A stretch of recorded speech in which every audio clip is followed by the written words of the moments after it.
Well, welcome back to the monthly movie marathon September edition. I know to all of you, it's probably only been like a month. It feels like it's been a long Well, it's been a while. time. It's absolutely been a while for us because we recorded our last episode, which thank you for watching, the Meg 2 motherfucking 2. shark episode, drunk edition. Still a little hungover from that. We're not. We're not. We're absolutely we're not alcoholics. We're not alcoholics, but we do love alcohol. And I like when you say we're not alcoholics, people are just like, you're alcoholics, like Nick, right? Nick, you're an alcoholic, ain't you?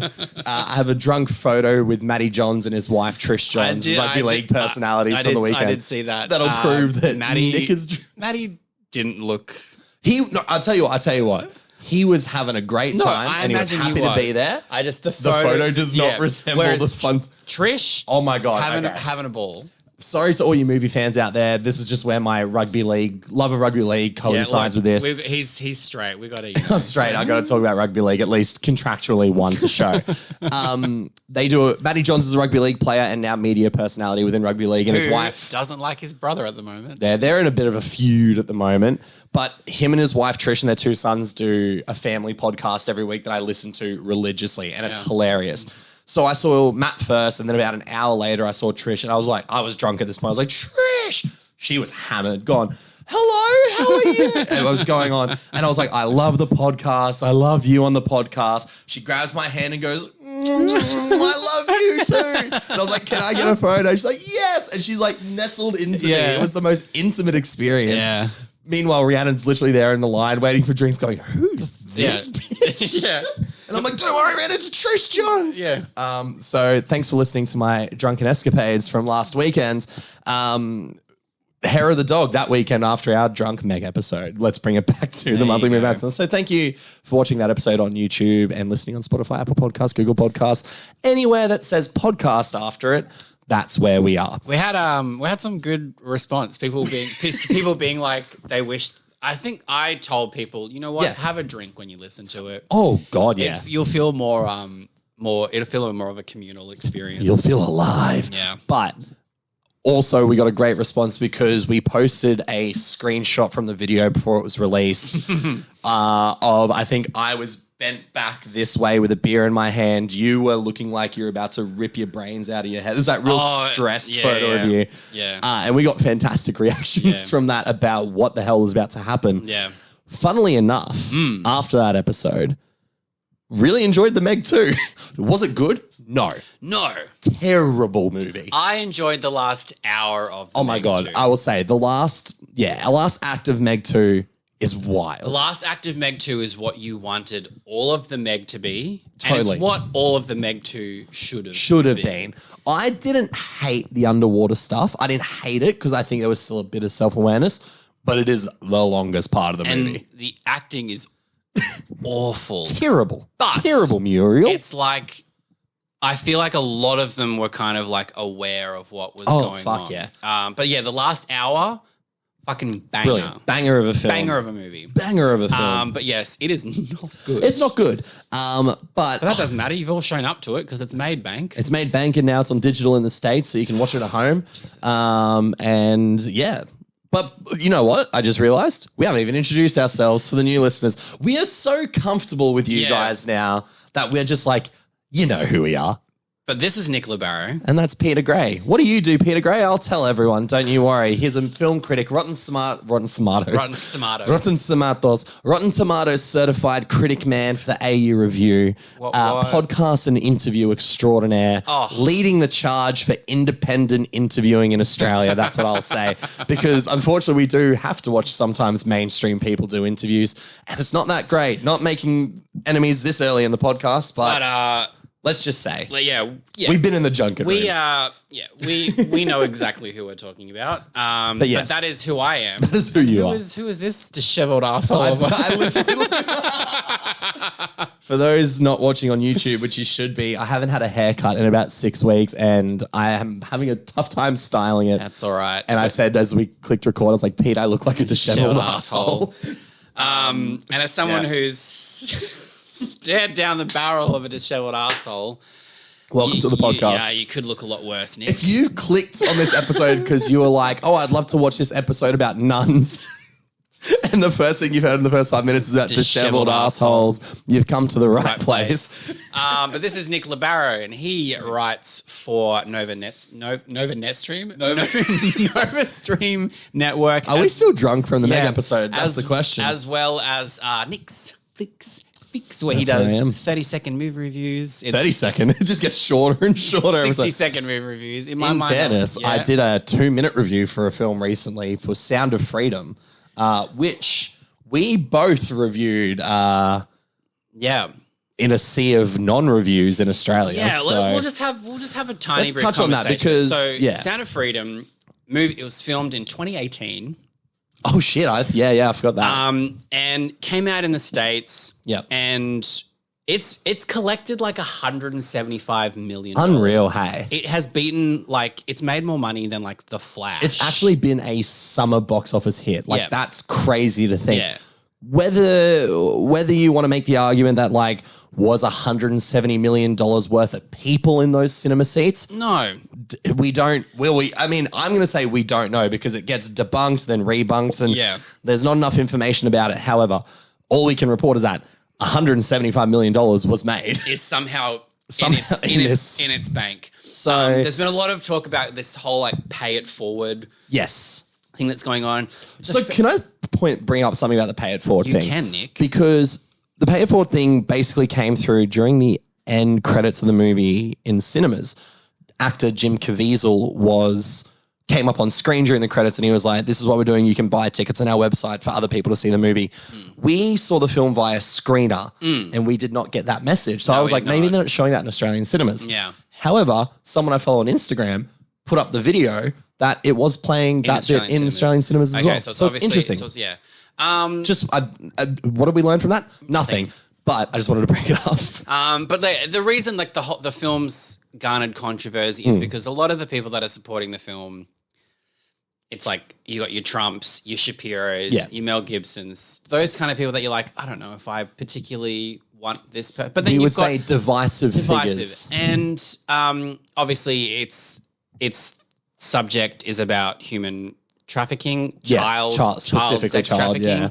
So and it's not an easy film to watch. And then obviously one of the investors of the film was then arrested for the crimes very parallel to the film, which is never good. No. And I think that if it didn't become this monster hit, we wouldn't have seen it. I don't think we would have touched it. But I had such a curiosity, mainly because it was getting so many positive, glowingly positive reviews. 74% on Rotten Tomatoes or something. So my thing going into it was 73 now because I put that shit down. I will undo this film. Yeah. The main thing for me was it's tough to be a critic and look at that and be like, is it so highly rated because it is actually making a film? Also, sorry, the message behind the film is better than the film itself and people want the awareness spread. So they're like, it's a 5 out of 5 movie because it's about a man who tried to stop people from getting children in the sex life, which, as embellished as parts of the movies do make it, is still a true story. That no matter what no matter what you think of this Tim Ballard guy, there is a point in his life where he actively attempted to stop child trafficking. So that's an admirable effort in that sense. It is. It was a difficult film. I think I know Nick and I, when we received the screener, we were both like, are we going to touch this? Because so many people have been so vocal about, if you're reviewing this film, you're basically right wing. Yeah. Basically. Yeah. And you're supporting all that sort. And it's like, no.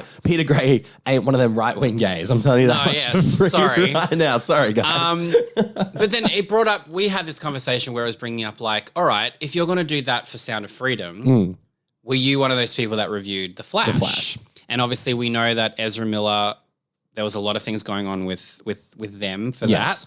But we both reviewed The Flash, and it was kind of one of those things where we were like, we are reviewing The Flash as a film. As a film. We are taking away all of the outside nonsense, not nonsense, but yeah. No, there's controversy around it. And it was the one thing as well where we were like, we're going to review it, and anyone who doesn't review it, that's fine. That's fine. your prerogative. Yeah, but that's fine. So it's we took a similar stance with Sound of Freedom in the sense of like, we're reviewing this as our prerogative as a film. to do it as a film. Yeah. And I even in my Nova Stream review did 2 paragraphs on the you know, this is the reason why we're reviewing it. Yeah. Long story short, it's not a great movie. I was like, pretty boring. I was like, its controversy isn't worth the film itself. The hype. Now, like, yeah. Again, that's not taking away from the fact that child trafficking is awful. That's the thing. Like, but it's not a great movie. Itself. It's a very it embellishes a lot. It's very melodramatic. Which I do think a lot of the dialogue is like awful. It's very like none of do you hear that? It's the sound of freedom. They say that in the movie. Yeah. It's corny as hell, but I think I do think there's a lot of people out there, and this isn't an attack on anyone, but I think there's a lot of people out there who can't disassociate the subject matter from from film criticism, I guess, as an art form. What am I, a wanker? So you know what I mean? Whereas like, yes, and yes, I am. But that's at the end of the day, we were like, the movie's not great. No. I think I almost gave it a positive review, but by the end I was kind of over the movie. Yeah. I will admit the opening scene is horrifying. Really great filmmaking, horrifying. The opening scene is like something you'd be like, I can imagine seeing this scene in a much better, well-made film. Totally. And then it kind of, after that, the initial like, and then it just kind of... Yeah, it just becomes a bit of just a white savior story. You know what I mean? Like, and I just think it loses a bit of its focus on like what the movie should really be about, which is how awful child trafficking is, which it is. So again, thank you for joining this episode where we're talking about nuns. Do you know what? Tim Ballard's a religious man. Do you know who religious figures in this world are? Nuns. And you know what? Let's transition into that because I was going to try and do a joke. So I did this to Rhiannon the other day. I was like, you heard of nun, Rhiannon? She's like, nun. She's like, yeah, what's nun? I was like, none your business. Yeah, I laughed at her for about 5 minutes. I knew that. I was like, I knew that fucking line was She hates it. She hates so much. The other one I got her with recently was, I was like, do you want a pie cost? She's like, what? I was like, do you want a pie cost? She's like, what's the pie cost? It's like $5 with sauce. She hates me. I think she's leaving me. So he's like, guys, I'm so sad. Yeah. Someone did that to me the other day where they were like, hey, Pete. And I was like, yeah. And he was like, do you know Imagine Dragons? And I was like, I know this one. And I was like, and me being me, I was like, I said, the lead singer's kind of hot, isn't he? And he was like, nah, Imagine Dragon, these nuts. And I was like, oh, Jesus Christ. Again, hey, speaking of Jesus Christ. Do you know who loves Jesus Christ? Nuns. But you know what's great? So we're talking about nuns, and you're probably thinking, hey. What the fuck? There's a movie coming out with nuns. Yes, The Nun II.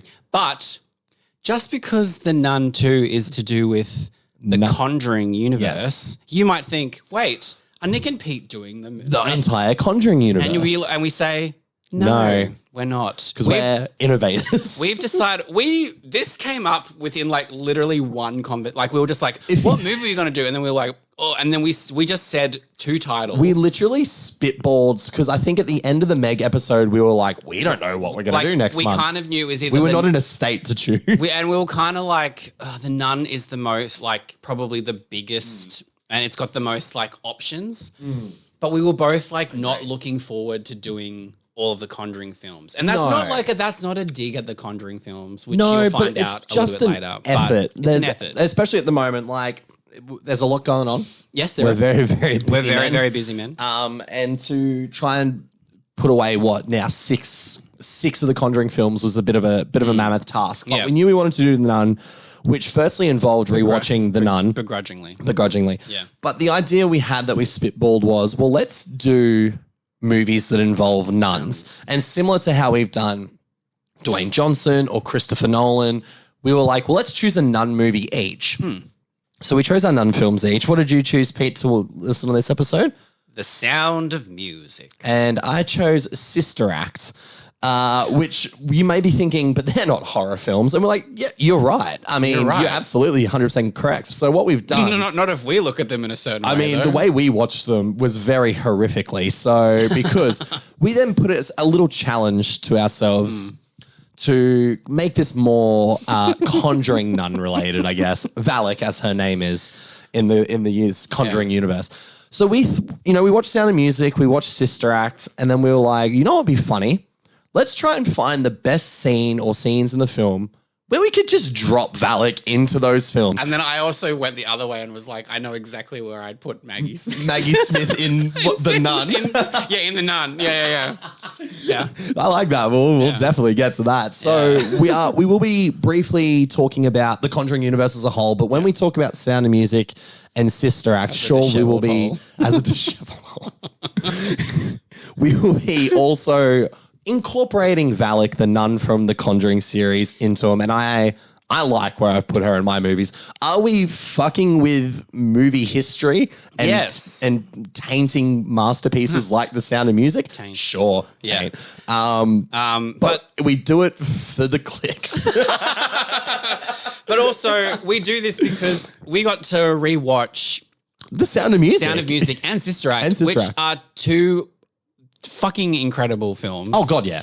So it made up for what we'll talk about regarding The Nun. Regarding The Nun. And then I guess speaking about The Nun going into it, this is The Nun II, which is obviously the highly non-anticipated sequel to The Nun. We have some... Yeah, there's some shit to say, but I don't know. I don't know what we're allowed to say. Look, we're saying we haven't seen as of recording. We haven't seen The Nun II. We feel that there's like a lot of non-marketing around this. Yeah, you would be shocked to find when this episode drops on Friday, as you would know, as per our usual release schedule, that means the movie is coming out next week. If you haven't seen any advertising for it, September 7th in Australia, September 8th in the US. Don't feel like you're missing out because I haven't seen like anything. I've seen one trailer, and that's because it was just in front of another movie we went to. Which was in front of the... It was in front of the Meg.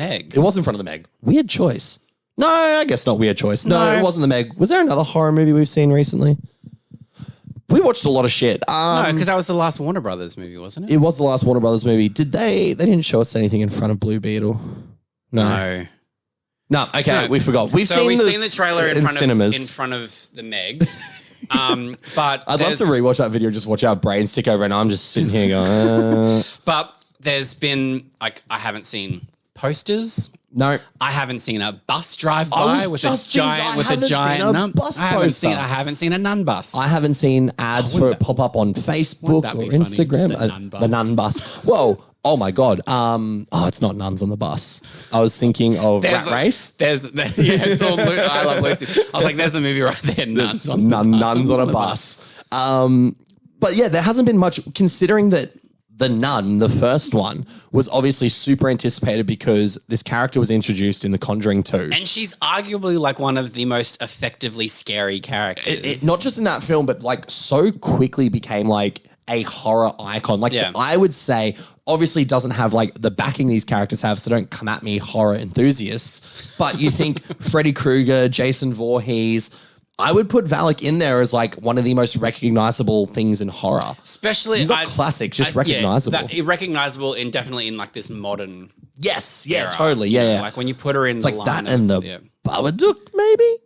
In terms of like modern horror, yeah, because there's not really lots of I guess horror villains. I guess Chucky is keeping himself out there because of the TV series. Very good point. And Ghostface is keeping himself out there. Actually, no, great point. Yeah, if there's like a Mount Rushmore of like modern horror, it'd be like Babadook, Ghostface, Chucky, The Nun, Chucky. Yeah, maybe Billy the puppet. Maybe, and we'll find out in September. But neither here nor there. Look, but yeah, let's actually talk about these. Yeah, this is the most tangent-filled episode. We've had a lot to catch up on with, guys. Conjuring 2 is when Valak was introduced. Yeah. Like all of a sudden, and like in a movie that you didn't realize she wasn't really the villain until it was the end of the film. You know what I mean? You realize she was like the force behind it all. And I think I read that within like a week of The Conjuring 2 being out, they're like, and we're making a Nun spin-off movie. And that's the initial reaction. I'm like, ugh, well, okay. it was the same thing when like The Conjuring came out, and then all of a sudden it was like, we're getting an Annabelle movie because the doll freaked everybody out. And, and I was kind of like, you know what? I'm excited for an Annabelle movie. Because it was creepy as shit. Then I saw the Annabelle movie and it was like, yeah, fucked it. How crazy is it to think that there's 3 Annabelle movies? I completely forgot there was 3. But the second one is actually not bad. I don't mind Annabelle Creation. That's the one What's the third one then? Third one is Annabelle Comes Home. That's with Ed and Lorraine Warren. Patrick Wilson and Vera Farmiga in that. I think Madison Eisman's in that. I don't know who that is. She's the blonde girl from the Jumanji movies. Ah, okay, right. So I have a feeling that Annabelle Comes Home is the one that I didn't mind. I didn't mind that one either, but I still liked Creation. I thought Creation had some really decent scares in it. Was Creation when they were in that like the little house? Family, it's like the girls in the no, I think it was. It was like an orphanage or something. Yeah. I think. And isn't one of them in like a wheelchair and she gets like pushed that's in the hill one. Almost, That's real Mac and me shit. But the first Annabelle sucked. Also, but if you haven't seen Mac and Me, please see it. Please see Mac and Me. So or just watch Paul Rudd anytime he goes on Conan O'Brien. And introduce the clip to his new movie. Annabelle had one of the coolest scenes though in the Conjuring universe. The first movie? The first Annabelle movie. In the basement. In the basement, that is arguably when I remember watching this movie just going, this is boring, I hate it. Yeah. They go down in the elevator into the building. Yeah, it's like it's the basement of the building, That is when terrifying. That is when this movie like all of a sudden just like flips and becomes like genuinely scary. But it's only scary for one scene. And it lasts for that few minutes and then it goes back to But it's a brilliant scene. And the best jump scare in that is on the stairs. Yeah. Where she's looking back on the stairs and it's great. She can see this demon thing in the distance at the bottom of a flight of stairs and then lightning flashes and it's like right there above her. And I was like, that's a great jump scare. But then obviously Annabelle got 3 movies, which gradually got arguably better, but like also didn't really wow fans. But then Conjuring 2, which also we'll just quickly say, Conjuring 1 and 2, brilliant. Yes. Love them. Conjuring, the first Conjuring is like top tier horror. Top tier horror. Conjuring 2 is good. It's still really good. It's still good. Too long? Yes. Yes. But very creative. I do think it's a very creative movie. Did not like The Devil Made Me Do It. I did. Yeah, I remember we actually had we had a little debate, not a debate about it, a conversation. But I hated Pete after that. I really didn't. You didn't like it, no. Made me do it. I think it took me by surprise because I was expecting The Conjuring made me do it. The Conjuring made me do it. What's that voice? There's another tangent. I liked the investigative crime aspect of it. Like it was more Ed and Lorraine being like, we have to like find this man's innocence. But also the morgue scene in that movie is great. I just think I didn't like it because I felt like it just wasn't scary. No, I will agree. It's not that scary. Like in a movie, I was like, these are Conjuring movies. I feel safe with these movies because I'm like, you fucked it with the Annabelle movies. Yeah. And you fucked it with the Nun. The Nun and that fucking The Curse of La Llorona, which is apparently not part of it. So, okay. It is, but it isn't. And because you haven't seen it? The Curse of the Weeping Woman? Yeah, I have seen it. I hated it. Oh, yeah. I don't remember anything about it. Right. I just remember not liking it. It's connected literally because there is one shot in the movie in which the priest is talking about a cursed doll and they literally just flash a picture of Annabelle up. And that is the only connection to the Conjuring universe. Right, okay. I remember that specifically because I made very much so fun of it. I remember they were advertising it like it was part of it. Yes. Because they knew that was the only way to get people in. And it worked because that movie made a decent little amount of money. It made a decent amount of money, which that director went on to do Conjuring, The Devil Made Me Do It. And he's done The Nun II. So. What a fucking track record. What a track record, man. So we had The Conjuring 1 and 2, great films. Annabelle, they get better, not great. Curse of the Weeping Woman, not good at all. Then we had The Nun, and there was actually genuine anticipation there was for The Nun. For The Nun. And especially because it had that viral marketing campaign which actually caused like a lot of controversy because it was the iMac or the whatever your laptop is. What are they called? Are they called iMacs? IMAX, yeah. Yeah, there we go. Windows boy. Where it was the sound bar going all the way up, and then you're like, what the fuck? And then it goes all the way down to mute, and then her face, like it's a jump scare. Yeah. Which is very, very relevant. Which is probably like the scariest thing that whole movie created. Because all this movie does with its scares is be the loudest noise possible. There is no genuinely scary moments in The Nun. Should we keep talking about The Nun or go to the beginning? We'll go to the beginning. But yeah, I just realized we were going into The Nun there. Because you know what? We like the Conjuring franchise. I just thought, let's start at the very beginning. At the beginning. Very good place to start. Oh, that's sweet. Yeah. Look at you. Aww. Well, yes, let's pause there as a little cliffhanger for The Nun, because the first ever story I ever had nuns in, English, great, was The Sound of Music. Yes. 1965's musical, Roger and Hammerstein, pioneers of sound and stage. But I had not seen this movie in a long time. Yeah. Long time. Yeah. And knowing it was 3 hours long going into it, I was like, oh man, this is going to be rough. But you know what? It was 3 hours of utter delight. Well, sorry. It was 2 hours of utter delight and an hour of arguably a scarier movie than The Nun. Yeah. So 1965 Sound of Music. Critics score 84%. This shocked me. Shocked the shit out of me. 84 is not low by any means. No, it's very high. But when you're thinking of like classic cinema and it's critical acclaim, Sound of Music is one of those movies that you think of. Like, because recently I watched Singing in the Rain. And it kind of made me think like, well, that's surely like 100% or at least very high. Very high. But and I kind of was thinking, Sound of Music, surely that's like a 95 and above movie. You would think so. Well, I even thought maybe 100. So I was shocked that it was 84. Yep. But maybe as you said, maybe the last hour is what people take. But I even find the last hour brilliant. I do know that when it came out, the Austrians were not like receptive to it, right? Because they didn't like the way that things were being portrayed. That's a fair point. Yeah. That's a fair point. And we'd have to probably get our World War II historian, my partner Rhiannon, on the show to sort of debunk some things maybe, but we're not going to do that. No, because we're here to talk about a film. So we're just going to talk about The Sound of Music as a film. Do you know who did love Sound of Music? The people, 91% for the audience scores. There you go.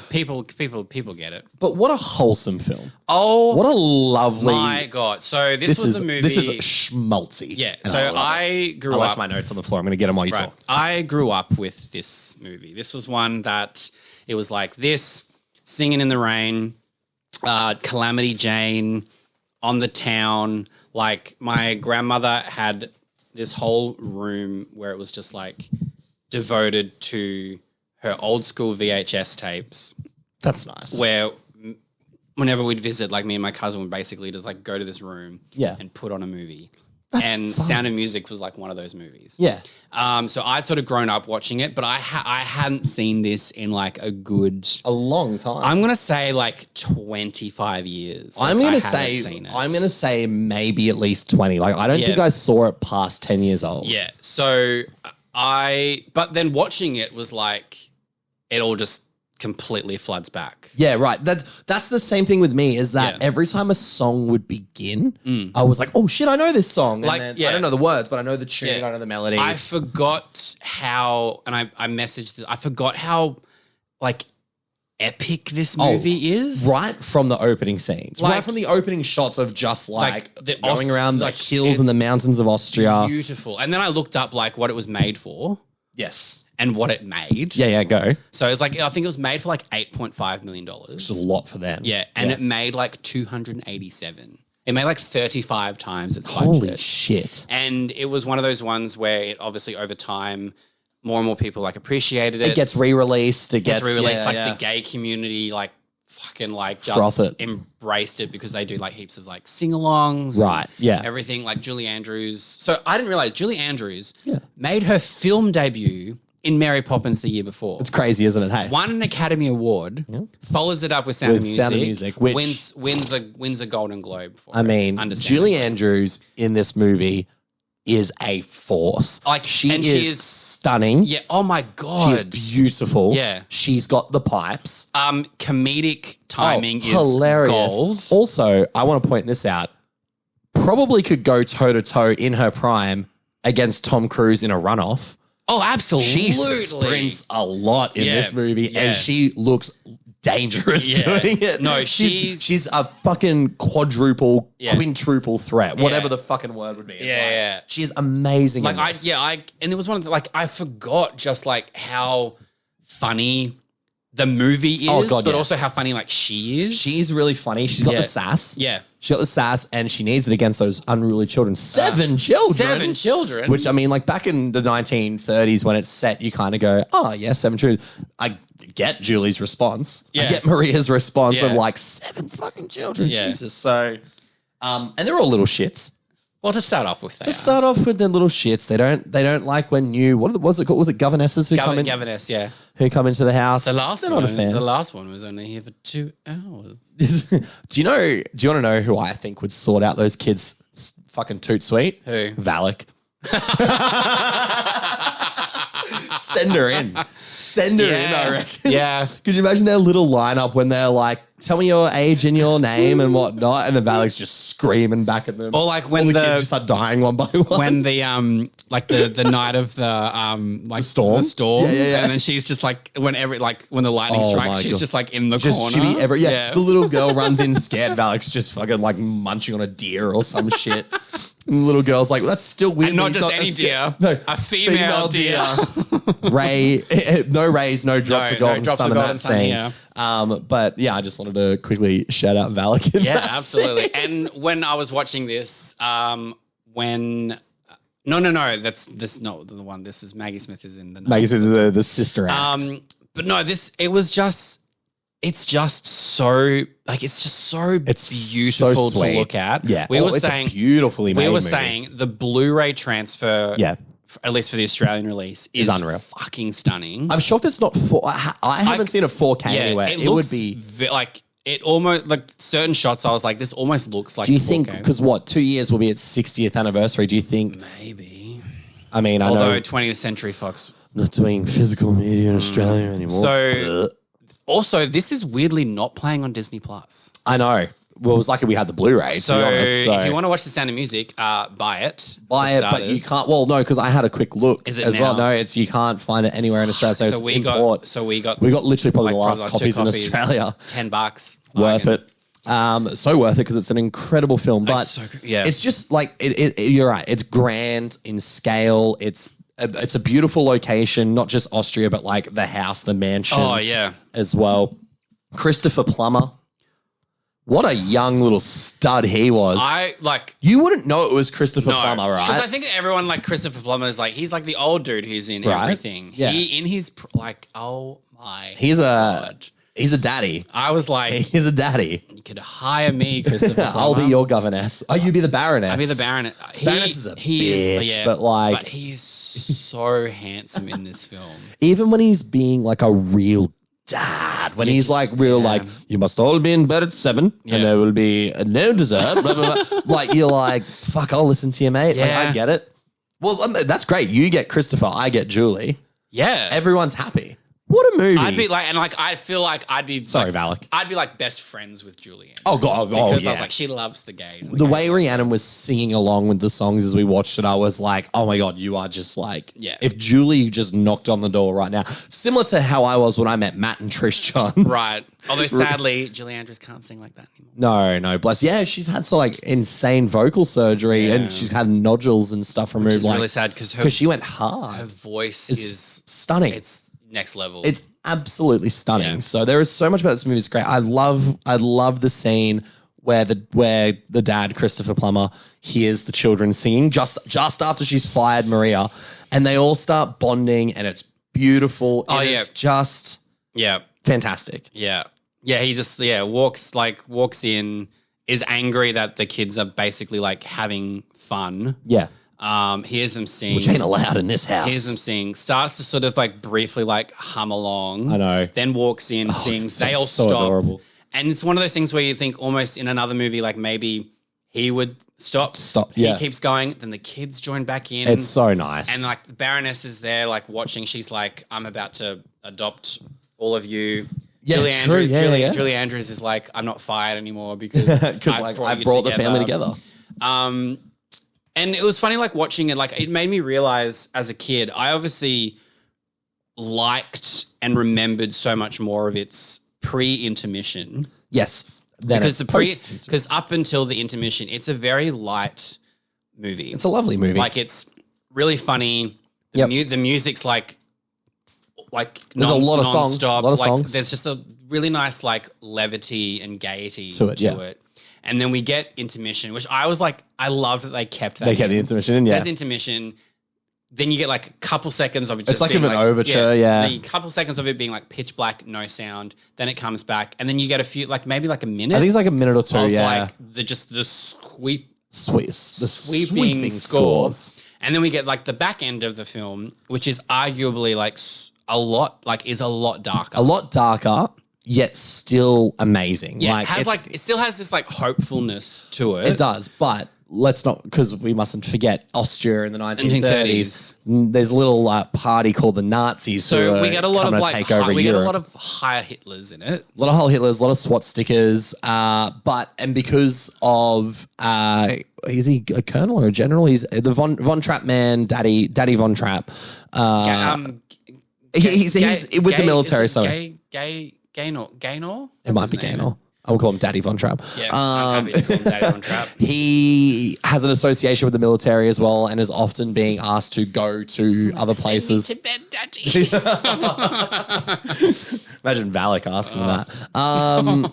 So he obviously doesn't want to associate with the Nazi party. He doesn't hang the SWAT sticker willingly in front of his house and whatnot. And now he's like, he is fully in love with Maria. Yes. Because you realize the wedding with the Baroness is off. How do you solve a problem like Maria? Give us some fucking dick. Give her the dick. Marry her. Because let's not forget, it's a brilliant song. Plumber fixed her pipes well and good. Fuck, that's actually... Yeah, I'm proud of that one. Oh, I give that one a clap. That was good. Because let's not forget the whole reason why we're doing this film is Maria is in, I don't know what the word is, but in training to be a nun. Yes. And she's sent to the Von Trapps to help him because they have requested help of a governess. And they're like, well, we'll just send Maria away. Hopefully it'll make her more mature. We need her to be more mature because she's a will of the wisp.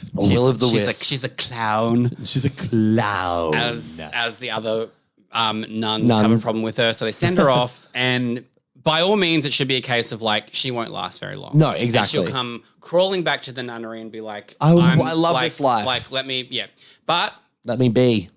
Kids, she's good with very easily with the kids. Kids love her. She loves them. They love her. And then obviously Daddy loves her. There's a little bit of, there's obviously some sexual tension. There's a bit of sexual tension, and which causes when Maria goes back, because she's like, well, I do want to be, or not being a nun is all I've known. She's conflicted because she obviously she has to be abstinent, can't have sex. One of the scenes that I really do love is like, so when the Baroness comes back, and at this point it's a case of Maria's like, I'm looking after your kids. I know that you're getting married to someone. Yep. It's all fine. So she's not expecting to fall in love with Daddy Von Trapp. And when the Baroness comes back, I like that she's not necessarily like the evil kind of stepmother, no, she's bitchy, but she has an agenda. Oh God, yeah. And her little like offside is like, I want to keep this all like in the family. Yeah, classic.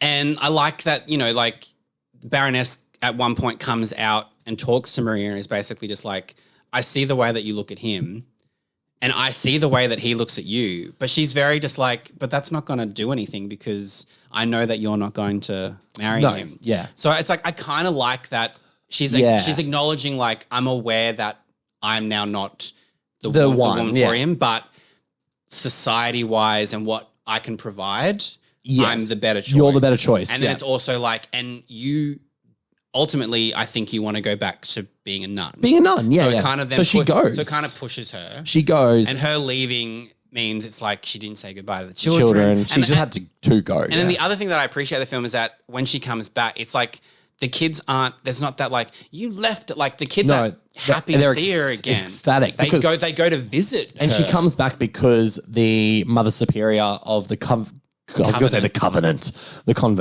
has this beautiful song to sing to her. It's like, this is not the life for you. Like you found love and you should chase this love. I've seen how you've come back, and it's very obvious that these children and this man are. And so really, again, it's really bloody lovely moment. So she comes back and then they've got to fucking navigate their way through Austria in the early days of World War II. And the best way to do that, singing competitions, because Daddy Von Trapp's mate, Max, is, I guess, what you would call in modern terms like a promoter, a producer. Like a talent scout. He's like DJ Khaled. He's like really weird. It's a Max production. He's like, Heil Hitler. When I say Heil, you say Hitler. Heil. It was the 1930s. It's a different time. It's a different time. But yeah, he enters the Von Trapps into a singing competition. That'll be a great little clip. That's going to be the clip. That's going to be the clip that brings this whole show down. Yeah. And if you think that'll bring this show down, have you heard our last few episodes? And then they have to get entered into a singing competition, but they also use this singing competition as a big guise to try and escape Austria. It's pretty great how they do it. It's amazing. Yeah. Because they think they're getting away. They're not even going to rock up to the competition first. They're like, no, everyone will be there. We'll go away. And as initially, it's like, we'll just escape. We'll sneak out in the middle of the night. No one will be the wiser. But there's a brilliant shot of them running, and then all these lights come on, and it's Nazis galore. But Daddy Von Trapp thinks with his head. Smart boy. And he's like, no, our car doesn't start, but we are intending to go to this singing competition. Different competition. Different daddy. And so they go, we'll go to the singing competition.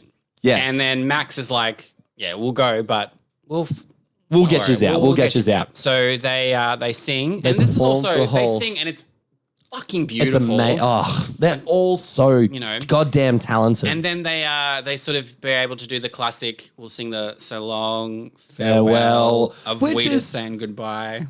A beautiful song. They are so sweet. These bloody children are so sweet. So they know that if we sing this and we all say our little goodbye and we flit off stage. Because they have to go off stage and then they announce the winners. Third place is announced, comes on stage. Second place announced, comes on stage. She to third place. The bowing lady. She was great. It's pretty great. And then first place, the Von Trapps. And no one appears. Silence. And they're on the run. And then they go to the convent to hide in there.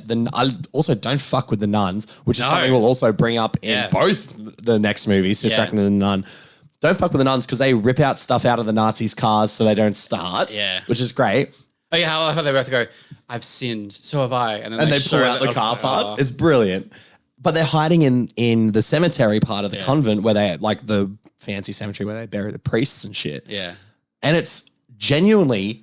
It's really nail-bitingly tense. Really eerie. They're hiding behind headstones. Yeah. Nazis are like doing their flashlights, but they're checking every goddamn door. Yeah. Oh my God. I was on the edge of my seat, but I had forgotten this from 20 years ago. So I'm sitting there going, because Rhiannon, I don't know if she was fucking with me, but bless Rhiannon, she doesn't love movies the way I do. Whereas I'm like, I don't want to know anything. Don't say anything that might spoil it. And she goes, I'm pretty sure one or two of these kids die. And I was like, you fuck.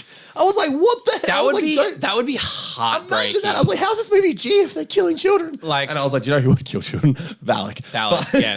But this is also one of those movies where you like the kids. But then I kind of believe it. But you're also just like, none of these kids are annoying. No, I love all of these kids. I love all these children. I don't want to pick one to die. But maybe they did in the original musical. Hey, I Nick, don't know. If you had to. If I had to pick one of those. If I was Valak and had to choose one of the 7 children to be murdered. But it's really intense, that scene. And they managed to hide long enough. But the one of the young Nazi officers stay behind who earlier in the film has a tryst with the eldest daughter. Because he's 17 going on 18. And she's 16 going on 17. She knows that she's naive. Do you know what I remember that from? The Pacifier. With Vin Diesel. Yeah. That's the musical in the school in The Pacifier. There was a really good have you been paying attention joke with it too.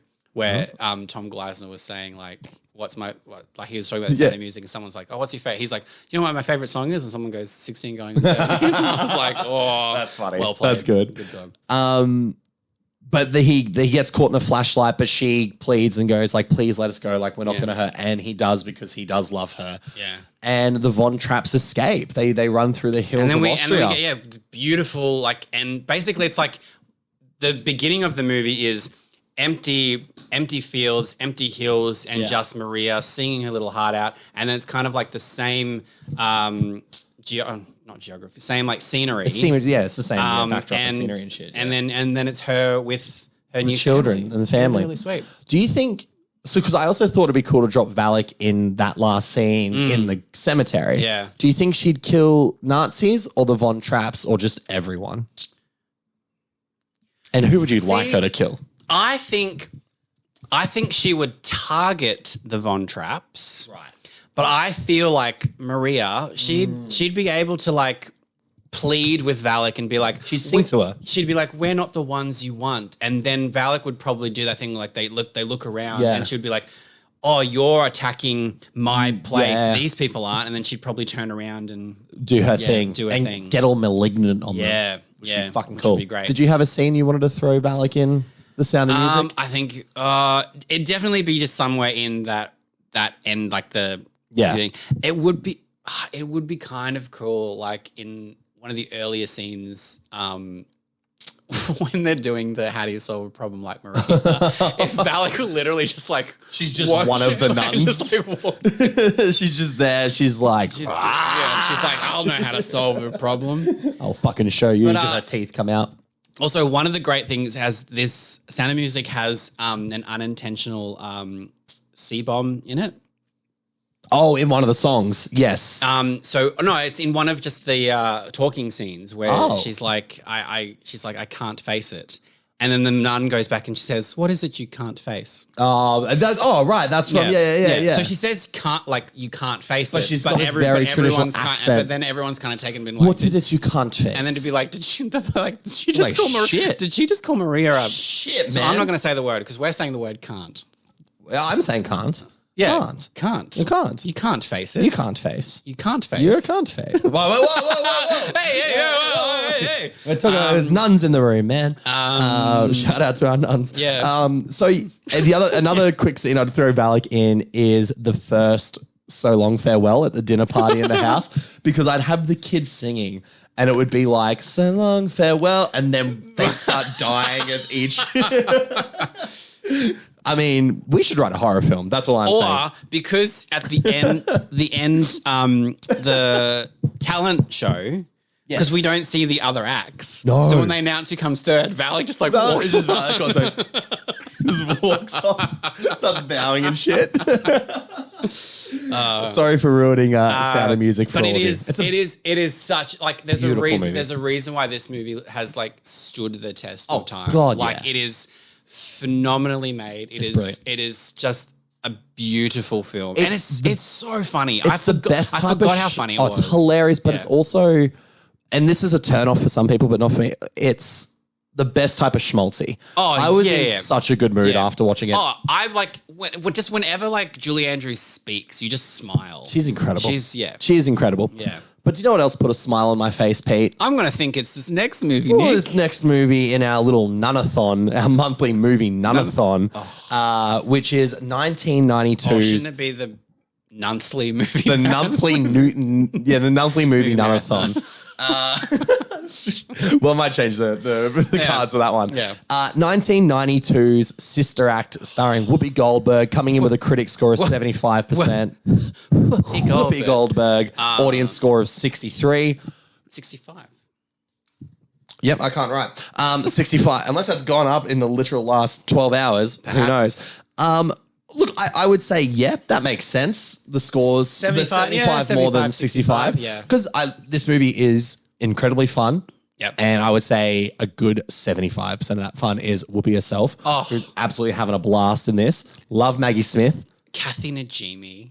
I literally wrote down she makes Kathy Najimy energy. She makes me smile so hard. And because I already loved her from Rat Race as well. So and Hocus Pocus. And Hocus Pocus. She's brilliant. She's so she has like if you smile watching Julie Andrews. Oh man. There is like you literally can't if you don't smile at Kathy Najimy, then you're fucking dead inside. You're dead inside because she is funny as hell. She is just wholesome and funny in this film.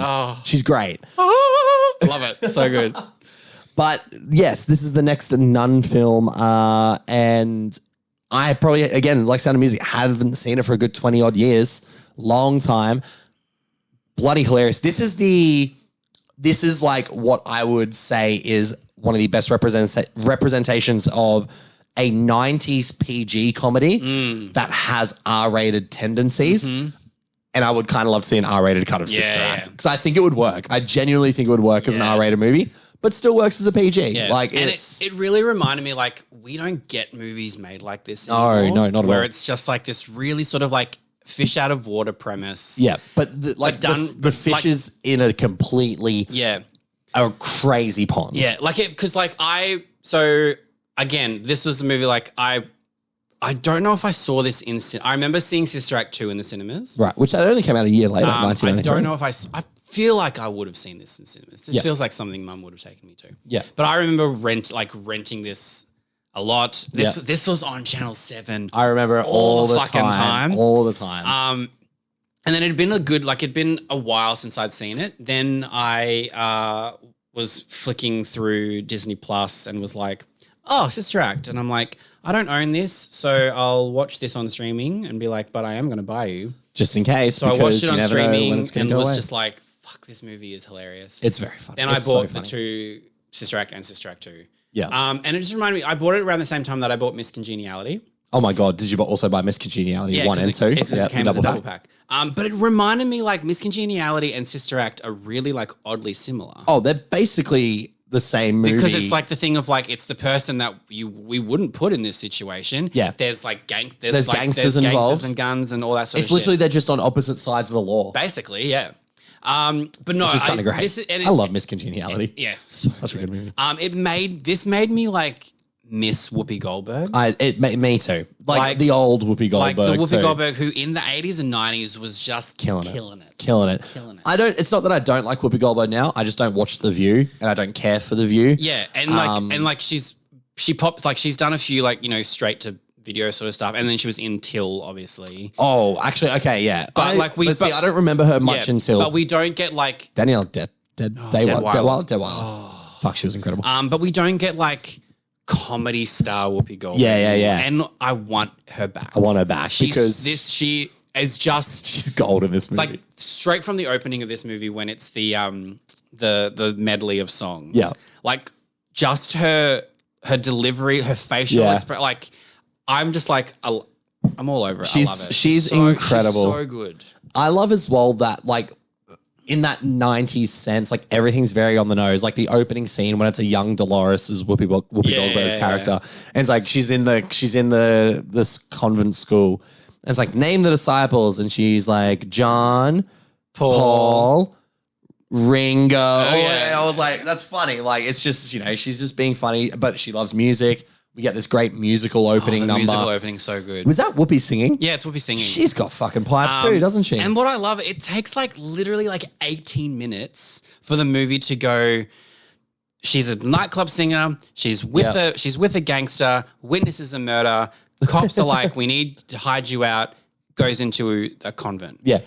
And you just like, no time. And you're like, I don't need any more than this. No, that's all you need for the movie that we're showing. So then we have like an hour of just nun hijinks. Just nun hijinks. Nun hijinks. Right. Yeah.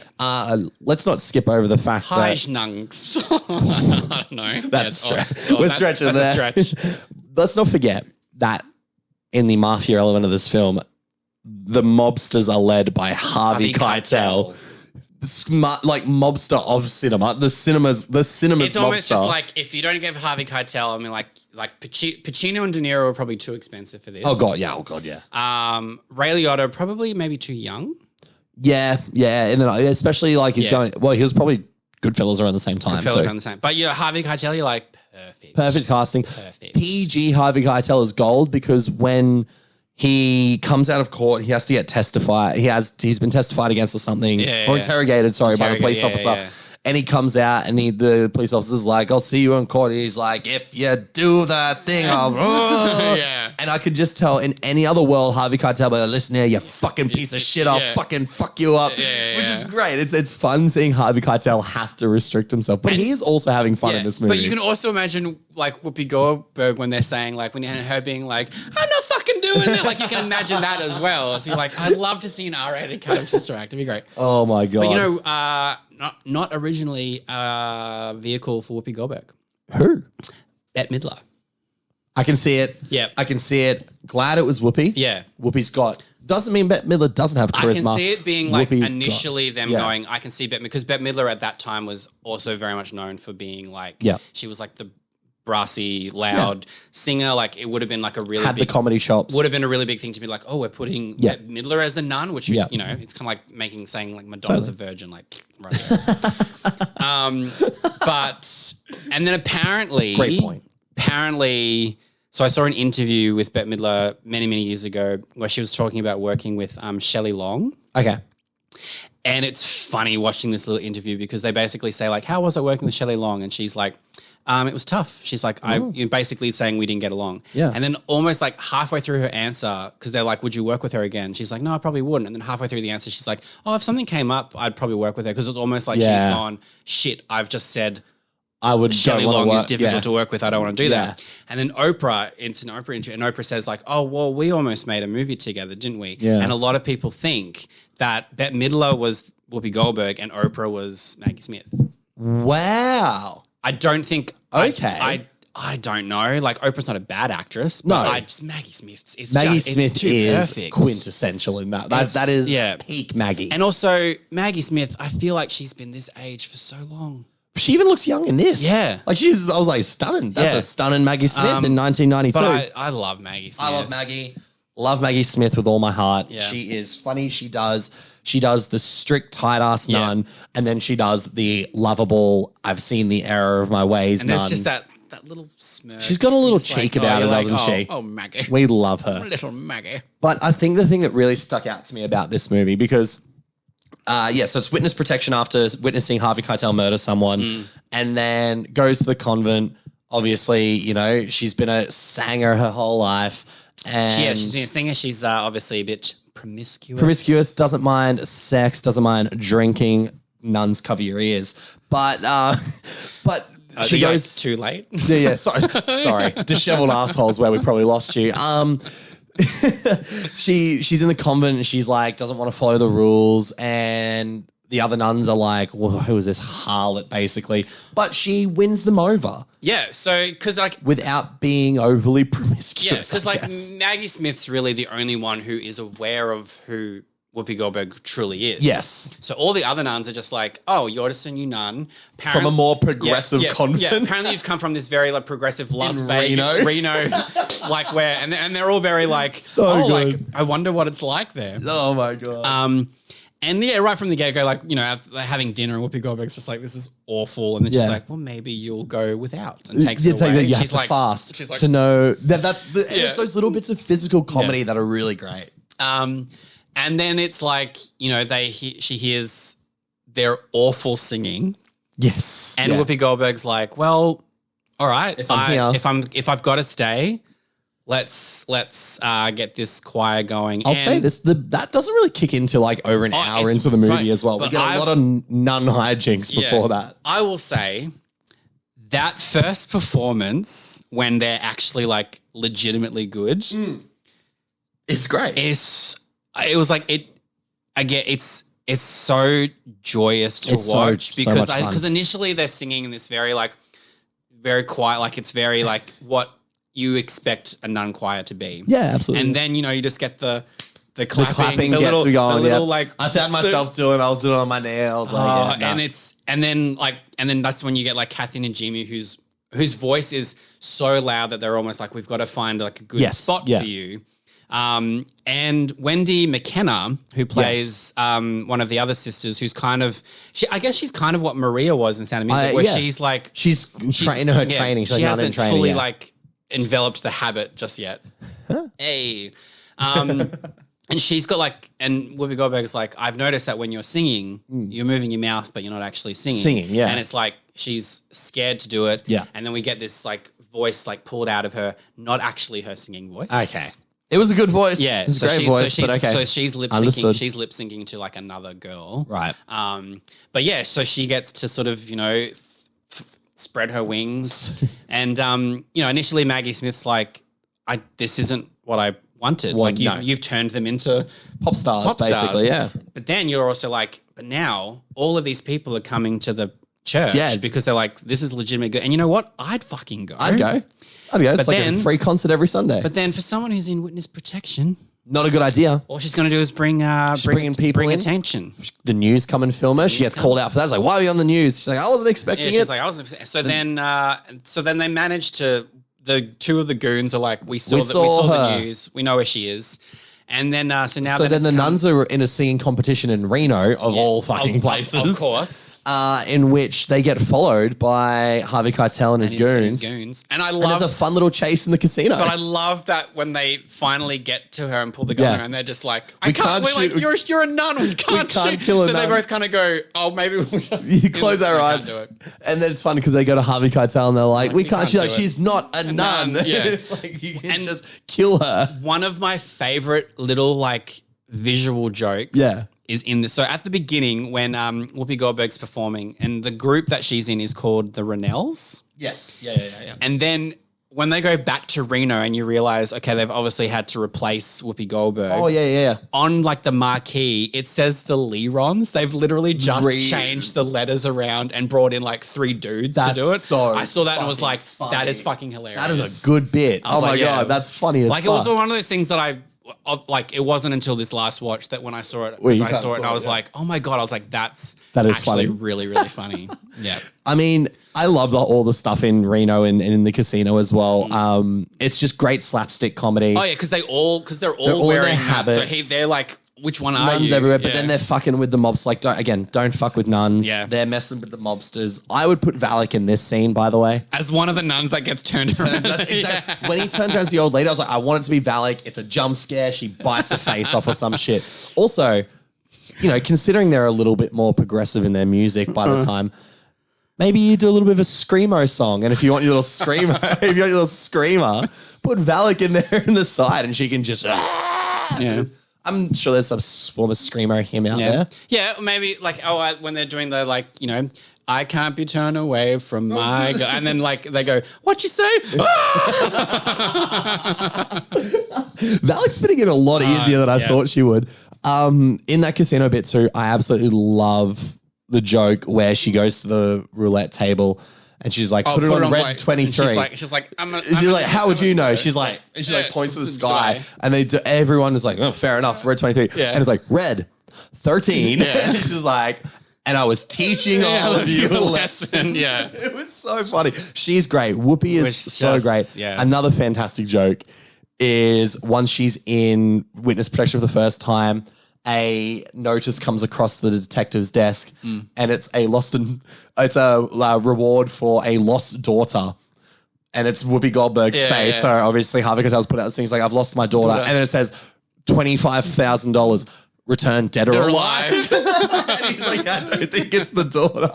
It's great. It's a funny fucking movie. It is similar to like Sound of Music. It is just joyous. Yeah. It is so fun. It has really high rewatchability. Oh God, yeah. Like, yeah. Totally. Yeah, so, and I'm glad we started on these two because now, unfortunately, we have to talk about what we actually came to talk about. Yeah. Let's prepare ourselves because in 2018, as we said, the highly anticipated spin-off to The Conjuring with everyone's favorite nun, Valak, came out. The Nun, 24% critic score. It's about 20% too high, but anyway. 35% audience score. And we were shocked to find it's about a 5.4 on IMDb. Yeah. I will say as an overall, the reason this movie fucking sucks is because it's called The Nun. Yeah. And do you know the one character who has the least amount of screen time in the film is? Wait. Have a guess. The Nun. You would be fucking right, There you Peter go. Gray, Rotten Tomatoes certified critic man. How do you fuck that up? How do you drop the ball that bad where there's like 3 scenes with Valak in the film and one of them is just the final climactic battle? Yeah. Which you're expected to have her in anyway. Yeah. It is fucked. So it also doesn't really, then you just sort of just go, all right, well, am I the Nun II? Are you going to do the same thing? Like, were you expecting her in this? Or No, exactly. Yeah, right. Like, is everything we've seen of her in that one trailer we have? Yeah. But we get like the Conjuring 2 recap of like we see the scenes that she's in, which again are probably the best parts of this movie because they use her so well in the Conjuring 2. The painting scene might be one of the best jump scare, tension, horror moments. You see the shadow walking around, it goes behind the painting jumps out, which they do in this film with the mirror. They have the shadow of the nun, and then it goes to the mirror, and you just see her there. And I was like, well, I've seen where this scare that's the goes. thing. You're like, I already know this scene. It's like, it's not scary because I know what's going to happen. Yeah. And you have the potential to do something scary with it, and they don't. They just do loud scream jump scare. I just realized where we saw the trailer for The Nun. Yes. It was in front of Strays. It was in front of Strays. That is correct. Yes. Because Universal and WB. I remember it because the people behind me were those kind of people that like my think, God, I can't think wait. anything. That think anything's scary. Just That voice. Loud noises are scary, but it's not. It's not. It's not at all. It's not. Just seek out genuine horror movies. But imagine if you'd never seen The Conjuring 2 and you get this little 5-minute bit at the beginning, you'd be like, The Nun as a movie kind of stands on its own, to be totally honest. Oh, absolutely. Like you don't need to see The Conjuring. So imagine seeing that and being like, what the fuck is going on here? Yeah. Like, imagine you guys like, did I miss something? And then so you're already on the back foot. And then you'd rent The Conjuring and The Conjuring 2 and also just go, oh, these movies these are so much better. So maybe do that. Watch The Nun. If you haven't seen The Conjuring and The Conjuring 2, watch The Nun, because then they'll seem like they're already incredible. They'll just seem that much better. I don't think I am ever going to find a dark hallway scary again. No. Because this whole movie is just dark hallways that have nothing down them. No. It's all false scares. Like, it's not even false scares. It is just lead up to nothing. Yeah. And it's a boring fucking movie. It is really boring. Yeah. This is not a fun investigate. Like, even the parts of Conjuring 3 that I enjoyed with the crime investigative part, I still think had more substance than this movie, which is just a nun who's killing. It's a demonic force that took over a nun that's killing other nuns. Yeah. We cracked the fucking case. Like, there's So you almost just want to just go, well, then, you nuns, just leave. Just go. Because that's what they're like. It has to inhabit someone. And you know what? I will admit, the opening scene isn't really that scary. But I do like how it ends with the nun hanging herself. Like, I was like, okay, that's pretty intense. But the build up for it's not great. No. And I do like the twist reveal that we'll get to of like what has been haunting them the whole time. Which is kind of good. But this movie just falls into so many traps. Yeah. The number one trap it falls into with Demian Bashir's character is I'm not like other priests. Yeah. I'm a different sort of priest. I like saying naughty words. Like, I'm not like other priests. I'm a fun priest. I'm the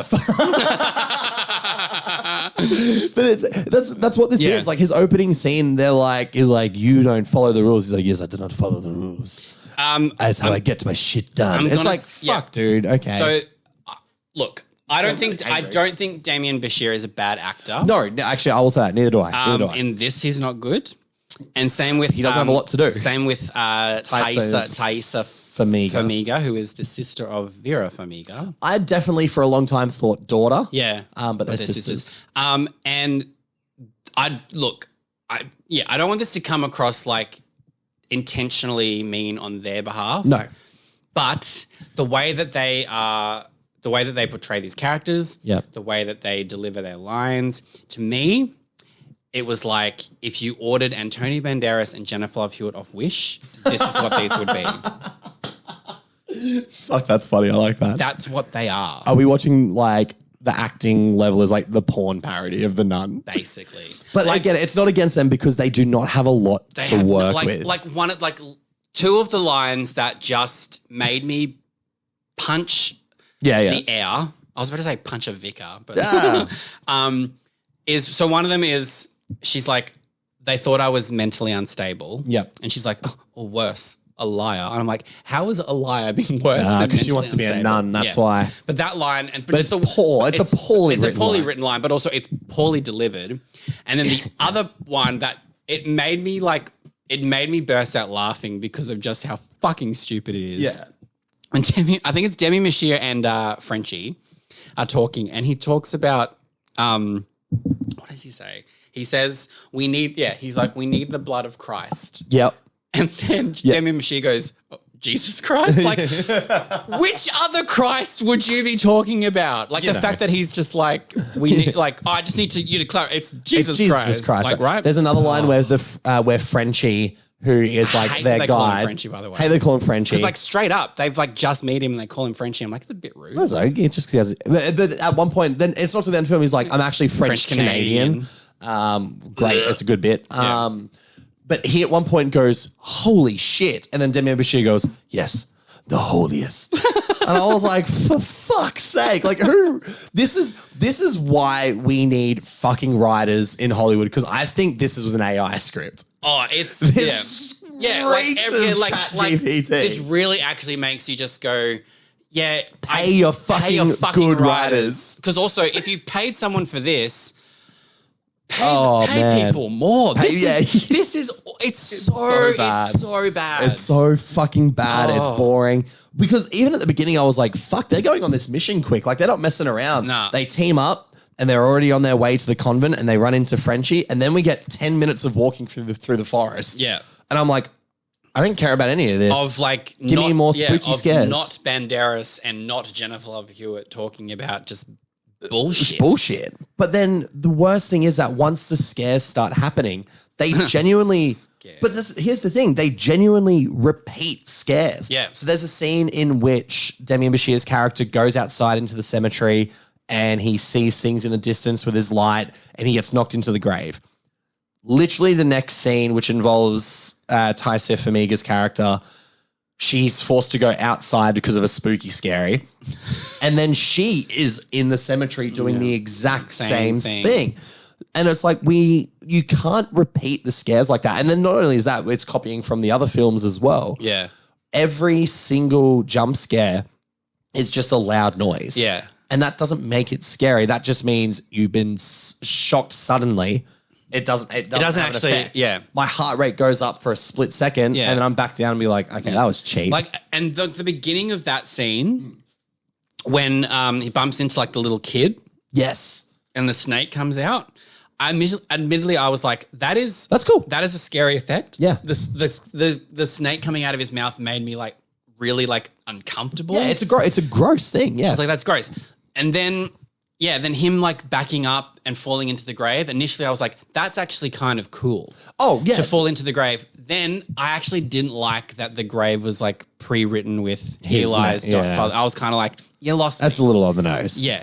But yeah, and then... Valak's not that organized. Yeah, and then he's like, ringing the bell. The bell, which is a real thing that cool. I have. Yeah, and that's kind of cool. But then, as you said, like, Taissa Farmiga comes out and she's just listening for a ring, and then it cuts back to him like going... Are you finding, like, it's just like, But that's the thing. There is some cool ideas. They're just not executed well. Yeah. And a lot of that does come in the final act, right? Like where we get some cool imagery. Like we finally get the nun. We get the nun in the final act. But the reveal initially that so basically what they do a flashback because like this elder nun who's actually not the nun. No, it is the nun. Sorry, it's not the elder nun, but it's Valak impersonating a dead body. Yeah. Basically is like, oh yeah, Valak was like a spirit that came through this crack in the floor, basically, like a moldy crack, and then Valak's like, ugh. And then this like the nun equivalent of the Avengers comes out and they're like, fucking back to hell with you. But the only way we can... Moldy crack, disheveled assholes. This is great. And the only way they can... The only way they can stop the crack is with their blood, so they're all like fucking like blood on there to get it back into the hole. There's a lot of great clips here, guys. You could end us. Yeah. And it's like a cool reveal, but the scene is really boring. Nuns, holes, blood. Sorry, just to be like, you could, cracks. Sorry, do you like you could moles. fucking end me. You can fucking end me. Yes, Daddy Von Trapp, you can. But that's the thing, like, it's a cool idea that's executed so poorly, which then you already know, like, okay, so they just need a bit of nun blood to kill Valak. Yeah. Which then, as soon as they're like, Taissa Farmiga's like, I'm ready to become a nun. So, by the way, when she becomes a nun, we are in the heat of a fucking really intense scene, and then that scene seems like it's going to lead on to something else intense. Then they're like, wait a second, we got to nun her up first. Yeah. And then it's like, what the fuck? Like, okay, break all momentum you had going into this last scene. The only thing that would have made it better is if they literally were just like, nun her up and then give her like steaks, like holy water, like a gallon. And you would have just gone, doesn't make any sense. You've jumped the fucking shark, but I'm here for it. I'd rather have her. I'd rather be watching that right now. Firing off against the nun. Who should we say? Bonnie Aarons is very effective as the physical nun. Performance is the brilliant. physical performance is great. The makeup to her is great. Like so, Bonnie Aarons, who is also now fighting for the right kind of pay, and I was like, fucking pay, because I was like, you wouldn't have the nun if it wasn't for her. Bonnie Andrews. So Aarons, sorry. So let's fucking pay her what she deserves. Pay your fucking artists. Yeah. How about that? It's not that hard. Funny that. Funny that. And then it leads to the ending in which there is one of the worst shots I've ever fucking seen in my life, which is the point of view jump scare. So the camera is on Valak, and then she jumps at the camera, which then goes to a shot of Taissa Farmiga staring down the camera, and it's all shake. It literally looks like it was filmed on an iPhone. Someone going, be scared, be scared, be scared. And it's fucking dreadful. It is lazy filmmaking, which sucks because there's some really fucking cool shots of like when Valak comes out of the water because they try to flood the little crack she's supposed to go back into. Great clip. I like it. It works for the girl in the ring. It did too. Yeah, just drown him. But Valak comes out of the water. It's really fucking cool. And I'll even admit the shot of Taissa spitting her blood, because that's the whole thing. Now she's a nun. She can spit. She spits her blood on and kills Valak. Apparently this is a thing. Apparently it's a thing. Apparently. So, but that's what I mean. Like, it's just, I don't know, man. Like, it's bad. It's really fucking awful. It's just an absolute wasted opportunity of a horror film. It absolutely is. It like reeks of, we need to quickly get this out because everyone likes the nun as a character. But they haven't, but it made money. It made so much fucking money. So let's look at these stats, because this is why we got a sequel. I hate this. $22 million budget, $365 million worldwide. $53 million opening weekend. So doubled its budget opening weekend. Then made 117. So you know that movie drops big time. Everyone was like, wait, this fucking sucks. Yeah. I remember seeing it opening weekend with some mates because I have some. Were you not reviewing then? I wasn't reviewing then. No, I was in 2019. I was a 2019 reviewer. Yeah, I saw this at a screening. So we went opening night, me and a few mates who like horror films, and we like going together because, like, if it's a good horror film, we enjoy it. If it's a bad one, we'll start, heckling the movie. It was, and in saying that, I know it's not appropriate to talk during films, but there was not a lot of people there opening night, and we sit in the back corner and have some fun. And by fun, I mean heckle the film. But we were... Let's not get straight again, Daddy Von Trapp. But we were sitting there going, we didn't even want to heckle the movie because we were fucking bored. Yeah. We were bored out of our brains. This movie's only 95 minutes long. Yeah. And it feels 2 hours. Yeah. It feels fucking long. Like, it feels like The Sound of Music is quicker. It does. And The Sound of Music is 2 hours and 54 minutes. Yeah, right? Like that, it's fucked. You could watch The Nun twice. You watch The Nun twice in one showing of Sound of Music. And I would still feel like Sound of Music was quicker. But you'd never want to do that. No. Like, I saw this at the media screening, and was it the night before? I think so. Yeah, it makes sense. Was like not remotely, like, I was like, okay, this is bad. And I was like, I don't ever want to watch this movie again. So the only reason I've watched it again is because of this. And now I will never watch this movie again. No. I have no desire to. Do you want to know something fucked, Do you own this? I don't just own this movie. Do you have it in steelbook? I have the Nun Steelbook, which I had to open the plastic of for this screening. I've had it since 2018. No, 5 see, years. this is one that I was like, I'm happy that this is on. This was on Stan here because I was like, I don't want to put money into this. No. And the movie ends with another Conjuring tie-in too, where we get the exorcism from the opening of The Conjuring, Which is Frenchie. Except they put Frenchie in it because he gets possessed by Valak at the end. Now, which I'm wondering makes me think, is that going to lead into anything to do with the Nun II? do you know what I'm going to guess? No, Probably not. probably not. Because Now, no one, the only people, I know Thaisa Farmiga's in Nun II, isn't but she? that's as far as I'm aware. But Demian That's- Bashir, I don't think Demian Bashir is. No, I don't think he's back. I think. I have no idea who's in this. So this is the thing. Like we were saying, we don't know what the fuck is happening with the Nun II. So Thaisa Farmiga and Bonnie Aarons, obviously. Storm Reid. Storm Reid. Oh no, Frenchie's back. But maybe that will lead into something else. But Storm Reid. oh, I know her, Anna Popplewell. I know that face. Chronicles of Narnia. Little Susan. Susan from There you yeah, there we go. go. I was like, yeah, she looks familiar. Oh. But also in saying that, like, okay, here we go. 1956. So it's 4 years later. A priest is murdered and evil is spreading. The sequel to the world. Talk about those moldy cracks. The sequel to the worldwide smash. So that's all we know. Sister Irene. As she once again comes face to face with Valak, the demon nun. That's literally all we know. Cool. Thanks so much, guys. Just today, we found it's clocking in at an hour 50. So much longer than it needs to be. So much longer than it needs to be. And obviously directed by the guy who did Curse of the Weeping Willow, Curse of La Llorona, depending on where you watched it, and also Conjuring 3. These 3 screenwriters on it. Autopsy of Jane Doe, okay. Okay, they've done Autopsy. They've done a lot of Fear the Walking Dead. A lot of Fear the Walking Dead. Okay, you know what? Autopsy of Jane Doe is a fucking It's underrated actually movie. really good. So both the writers Both of from those that and Akira Cooper who wrote for Megan and Malignant. Malignant. And you know what? Malignant works because it's like hardcore violence. And Megan worked because it leaned into being campy. Well, and here's the thing. I don't know if the Nun 2 is... The Nun 2 is R in the States. Right. But also the first Nun was R. It's MA here, and it's not that violent. There's bloody moments. There's nothing to make the Nun... And in fairness, in saying that, The Conjuring 1 and 2 aren't that violent either, but they're still effectively scary. They're thematically scary. They're very thematically scary. So I don't know what's going to happen with The Nun 2. It's been very much under wraps. Maybe we will come out of it going, hey, I hope so. Bad. As we always say, we hope so. Now, my expectations aren't high for this one. And we've certainly gone into... We go into most movies now pretty much having... Mild expectations or none at all. And I'd rather be surprised. And we really try to not watch trailers. Yes. Obviously, I'll watch trailers for like Barbie and Scream. I'm like, give it to me. But I saw this trailer because it was before Strays. But and also it was one of those movies where I'm like, I don't. And also, I I didn't really pay attention to it. I already forgot. I remember the only thing I remember is the magazines, which looks cool. Which is cool, but then you just go, if that's it, then we already know because that scare in the trailer is not good. No, so you just go. The concept is cool. The concept is cool.